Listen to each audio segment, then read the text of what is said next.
লাগবে machine, cash machine. আপনার business, যেটাকে আমি বলি স্কিল থাকলে, আপনার ব্রেইনে যদি স্কিল থাকে, স্কিল থাকলে প্রত্যেকটা বিজনেস এক একটা ক্যাশ মেশিন। আপনার এরকম একটা মেশিন বানাইতে হবে যে মেশিন অটোমেট টাকা প্রডিউস করবে। মানে আমি নকল টাকা ছাপানোর কথা বলছি না, আমি বলছি আপনার যে বিজনেস এটা একটা মেশিনের মতো অটোমেটিক্যালি একদিক থেকে পণ্য ঢুকবে, আরেক দিক থেকে কাস্টমার কিনবে, আপনার টাকা প্রডিউস হবে। সো এই real business works when you don't, অর্থাৎ আপনাকে ছাড়া এই মেশিনটা ওয়ার্ক করবে।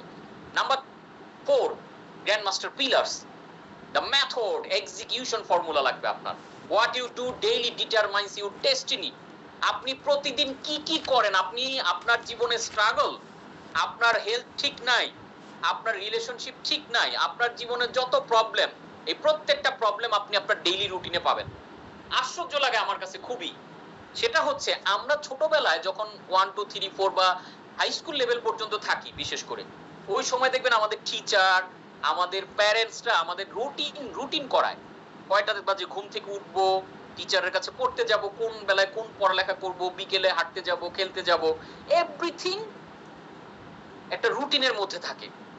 একটা স্টুডেন্টের ডিউটি কয়টা? একটাই, খালি পড়ালেখা করা আর খেলাধুলা করা, শেষ। তার জন্য রুটিন বানানো লাগে, বাবা মা জোর করে বানায়, টিচার বানায় দেয়।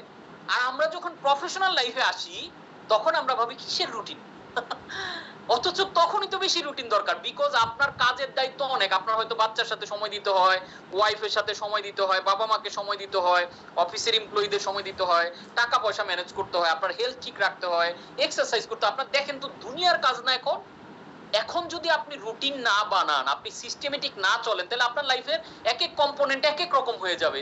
এটাই তো স্বাভাবিক। আপনি আপনার ডেইলি রুটিনে চোখ বুলান, আপনি দেখেন তো কয় ঘন্টা ফেসবুক চাপেন, কয় ঘন্টা আপনি আজেরা কাজ করেন, কয় ঘন্টা আনপ্রোডাক্টিভ জিনিসে সময় দেন, কয় ঘন্টা আপনি দুশ্চিন্তা করেন। আপনার ডেইলি রুটিনে তাকান, এই রুটিনের দিকে তাকাইলেও আপনাকে বলে দিবে আপনার